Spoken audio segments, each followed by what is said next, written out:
Hello and welcome back to JW's Dugout. John here. Hope you guys are having a great Tuesday, a great start to the week.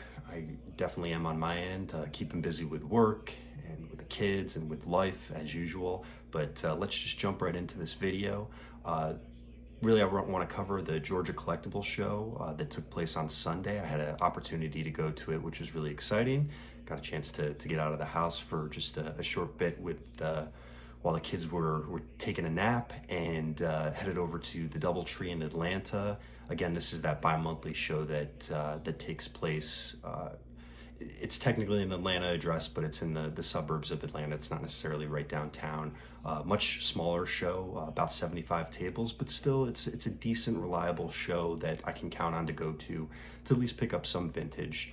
And it also makes it easy to get in and out because you're not going to downtown and having to fight with too much traffic. You're still dealing with a lot of traffic in the suburbs of Atlanta, but overall the show setup was great. There was some really great vintage sprinkled in throughout. It's a good lead-in because our biggest show of the year happens twice a year. It's called the Culture Collision, which some of you guys may have heard of before. That takes place in mid-September. Much grander show. It's anywhere from, I think, 350 to 400 tables, might even be a little bit more than that. But they're actually changing venues this year. Previously, it was down near Truist Park in Atlanta. This year, they've moved into the suburbs. It's going to be in Duluth, which is only a few minutes away from me, and I'm interested to see the turnout from a vendor standpoint and then also just an overall foot traffic standpoint.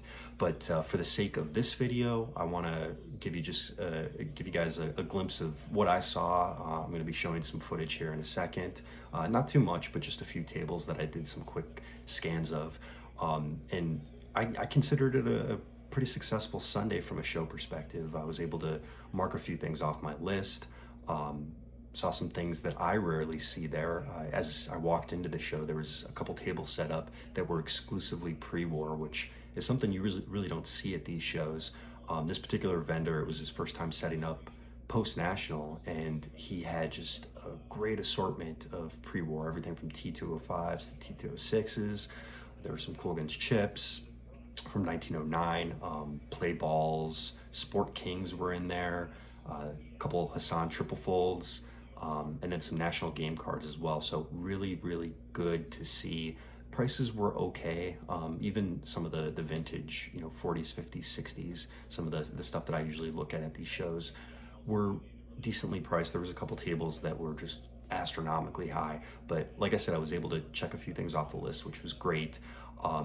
So before I show those pickups off, I'm gonna cut away to some footage of a few of the tables that I stopped at, just to give you guys a sense of what these shows look like, and then we'll flip the camera around and we'll talk about the cards that I picked up. All right, guys.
Do what? United drivers. We got off a plane last night about 7:40, and they continue to move the shuttle buses around at the Atlanta airport. So we went to the wrong place yet again, and finally got on the road and started to drive through downtown, and it was like, it had 3 lanes closed. All right, guys, let's get going on the pickups here. I only acquired 5 new cards at the show, but some really nice ones, some ones that I'm really, really happy to have picked up and, like I said, crossed off the list. I'll also show a couple of other pickups that I had outside of the show that are not necessarily baseball card related in physical form, but you'll see what I mean in a second here. So first up, I stopped by a dealer that actually sells mainly modern cards, and I've done a couple deals with him in the past. He usually has a few vintage cards sprinkled in, and this go around he had some interesting stuff in his showcase, but then also had a box next to one of the showcases of discounted PSA slabs. And as I'm thumbing through, I'm seeing some decent stuff, and I come across this guy here. This is a 1959 Topps early win, and this is in obviously the old PSA slab, but a PSA 5 in really, really good condition. Really love the centering on this one, and just a great looking card. Not seeing any sort of chipping or anything like that with the bright red background, but great pickup of the Hall of Fame pitcher. And I want to be a little bit more transparent on some of these pickup videos to give you guys a sense of what I paid. He had this marked at $25, which I thought was actually a pretty decent price, especially in a PSA 5. I ended up getting this for $15, and I don't think you can beat that. A 59 Topps early win, decent grade. You see the little tag he has on here for the discount that he had on it, but a great back, and just really happy with this card. You really can't beat a value slab box, especially when it comes to vintage, so I will take this every single day. Great early win there. All right, so next up was kind of a 2-for-1 deal. I was interested in 2 cards. Well, initially what caught my attention was, this is the guy that I've dealt with in the past. I picked up some of the Topps Giants from him in the past. I think last show I had picked up a Nellie Fox, an early Nellie Fox. I think it was it the 56? I think it was the 56. And this is just a guy that has been really good to deal with in the past. And one card in particular caught my eye, and I thought he had it priced maybe a little too high. And so I kept looking around, trying to see if there was anything, worthy of packaging up. And we'll start with the card that I packaged up with it. And it was this one here, the 1952 Bowman Roy Campanella, which this card has been on my list for a while. It's an SGC1, and I don't know if you can tell from the lighting for the reason why. There is a significant crease right down the center of the card, but still good centering, and it's a good example of it. I've mentioned this in past videos, like the grade, I'm buying the card more so than the grade, and I know that's kind of cliche at this point in terms of what we hear from other content creators, but it's so true. I want an example of this card in my collection, and I think this is just a really good example. But I wasn't going to pay what he had it listed for, and that was $50. Was not interested in paying $50 for this at all. The back is pretty good, but you can see the creases here. But just a beautiful card as far as Campanella. I love the colors. I love the advertisements on the fence in the background. And so, I'm like, if I can get this somehow thrown in with the real card that I'm looking at, and I'll show you here. I'll put Campanella here for a second. And that is the 1953 Bowman Roy Campanella, Bowman color in the PSA 4. Again, old PSA label. Does it matter? No, I don't think it does. Not at all. But this is a card I've wanted for quite some time. It's obviously not centered. I mean, you can see top to bottom, not centered at all. But man, I love the photography on this card, and particularly in the 1953 Bowman color set, which I think is a set that's becoming increasingly popular. So he had this listed at 150, and I thought it was a little high. And I'm like, I don't know if I want to do 150 for just this card. So he had this one for 50. I was gonna come at this card as a standalone for 120, and I'm like, let's try to package this up. So I threw him an offer of 140 for the two, and I was kind of surprised. He said yes. So I got both of these for 140, which I thought was actually a pretty decent deal. Again, these aren't high grades by any means, but these are two Campanellas that I've really wanted in my collection, and I've kind of been on a Campanella kick recently, and I think I'm gonna go after the run. Obviously his early stuff, the rookie card's gonna take some time. I'm also heavily in the market for a Roy Campanella auto as part of my Hall of Fame auto set. So if you guys have any leads out there, as I always say, let me know, but definitely happy to add 2 Campanellas to the set. All right, so one more card to get through. Oh, you know what? I'm sorry, I have one other one, and let me actually pause the video for 2 seconds because I gotta go grab it. It's, for whatever reason, not in this stack. Okay guys, sorry about that. For whatever reason, it wasn't in the stack that I had set alongside my desk here. But so this next one, this is also a package deal, and these are the last 2 true pickups from the card show that I want to show off. And the first one here is this 1955 Johnny Logan Redman. And I've showed a few of these off in the past. I'm really interested in going after the set. There's obviously a multiple years of that they produce these. But really love the look and feel of these.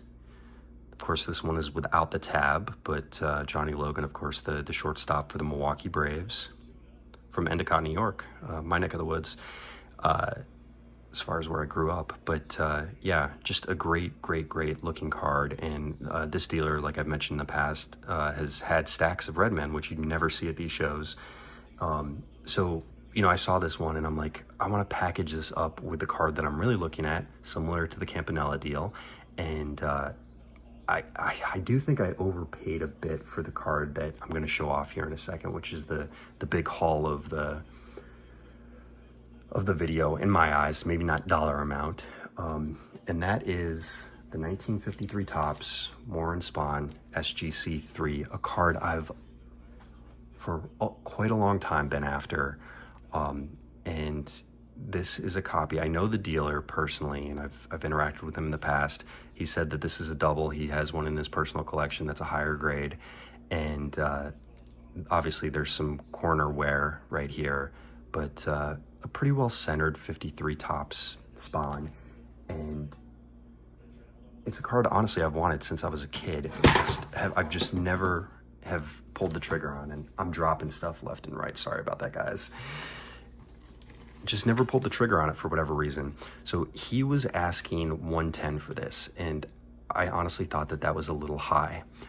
There was another dealer who was set up toward the front of the showroom, if you will, and he had a PSA 4. He was asking 250 for it. He would not come down at all. I think he was, the lowest he would go was 240, and I'm like, I just can't pull the trigger for a PSA 4 on that. So I decided to pull the trigger on this. I worked him down to 100 even for this, and then I had him throw in the Johnny Logan for $5. He had it marked for 15. So for 105, picked up these two. It might be a little bit of an overpay given that I've seen some recent sales on an SGC3, not necessarily in that ballpark, but you know what? It always comes down to, like, do you want the card in your collection? And I wanted this card in my collection. And was it a bit of an overpay? Perhaps, but I'm not reselling any of these. These are staying in my collection. So I feel like as long as you can stomach it and you want it in your collection, go for it. And that's kind of my philosophy. But just a beautiful Warren Spahn. Again, in my ballpark as far as a lower grade. I'm not looking for, you know, an SGC or a PSA 6 or 7 of this card. Just want a nice example, and this definitely checks all the boxes. So really happy to add this one. Okay, so that was it for the show. A few other quick, very quick pickups I want to show off. I did get this from eBay because I am toying around with the idea that I kind of want your guys' opinion on. So I picked up a Bill Veeck Perez Steel, just a standard Bill Veeck Perez Steel, numbered out of 10,000. You're probably like, John, why are you just picking this up? Well, one, I like the image. Two, I'm trying to figure out, as I've mentioned previously, how to showcase these. This is a Bill Veeck PSA DNA certified auto. I have a lot of autos of my Hall of Famers on note cards. How do I do this? How do I display? How do I get an image to go along with auto? I've seen videos. I've seen, Jake Legends Never Die, who cuts index cards and will paste them to these Perez Steels. I love that idea. I don't know if I have the dexterity to be able to do that or the nerve to be able to do that. I feel like I would absolutely screw something up. But so then does it become, this just goes along with this? Do I put this in the back and at least I have a photo and image to go along with it? And it also blends my love for Perez Steel. I don't know. I'm going to think a little bit more about it, but I want to hear your opinions. Let me know what you guys think. All right, so there's that. Again, a small pickup. And then I've got two books that I picked up this week that are really interesting. The first one, I'll just pull it up real quick. Let me get Mr. Campanella out of the way, Mr. Logan, and Mr. Spahn. First book I picked up was One Splendid Season, Baseball in America in 1912, told with the words and images of the Hassan triple folder set. And you guys probably recall Mike, baseball collector, he interviewed the author, Phil, during one of his more recent episodes. A very, very interesting conversation. I had known of this book prior to his interview, but just kind of some of the information that came from that conversation really sparked my interest even further, and hopped online. I purchased this through Amazon, which, as an author, as somebody who's written a book before in the past and knows how the game works, it's not necessarily the greatest thing to purchase a book off Amazon for the author's sake. If you're really trying to support the author, try to purchase it through their personal website or through the publisher's website. They end up making more money off of it. Just as a, not that money's everything, but just to let you know. But I did unfortunately purchase this off Amazon. I've flipped through it.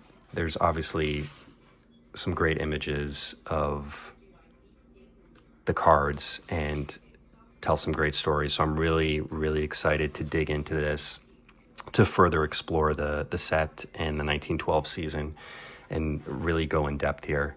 So I would definitely recommend this for those of you who haven't had a chance to pick it up.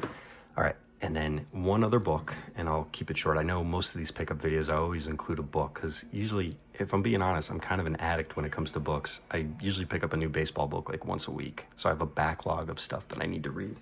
But this next one has been on my list for quite some time, as most things are on my list for quite some time. I got this off eBay. It's used, obviously. It's beat up a little bit. And that is Classic Baseball Cards, The Golden Years, 1886 to 1956 by Frank Slocum, forward by Yogi Berra. Oops, sorry for the camera work here. And this one's a little bit interesting. There is text, but there are mainly images, and it works its way through. I mean, starts in 1886. You've got the Newsboy cabinets. Keep going. You've got the 1909 T204s, and it just highlights every single set. The T11 T3s. So, I mean, this is a great book to just grab a cup of coffee and thumb through, and that's what I've been doing the last week or so since I got this. This is the Cracker Jacks. Beautiful artwork, and it gives a spark of inspiration if you're looking for some pre-war, even some vintage, because this goes up to like 54, 55. It sparks your interest in cards you may not be familiar with. And it did for me. I actually picked up a couple of cards that will be showed off in the next video. that were inspired by me flipping through this book. So I highly recommend this. It's a little bit on the pricier side. There's not many copies available on eBay, and yeah, I would definitely just, it's a great book. It's a great read. There's some good text in there, but mainly images, so visually appealing, and could not recommend it more. All right, so let me put this one down real quick.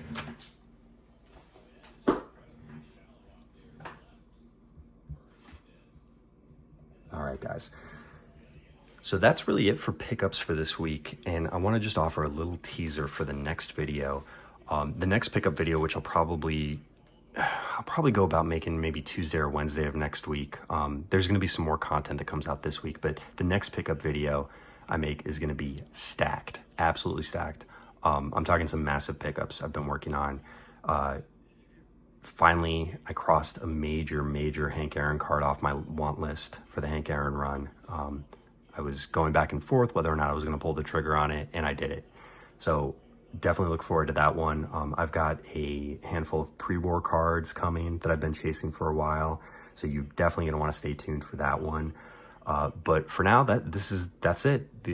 These are my pickups for the show. I had a great time, and I really appreciate you guys watching and stopping by the dugout. Feel free to give the video a like, drop a comment, and let me know what you think. Also, just a reminder, I always tout this at the end of my videos. The fourth episode of the More Than It Seems podcast is set to come out on Thursday of this week. If you haven't watched or listened to the first 3 episodes, be sure to check them out on my channel, and stay tuned for the new one. And then we'll have some more content as well as we hit the tail end of the week. So again, I thank you guys, and we'll catch you next time.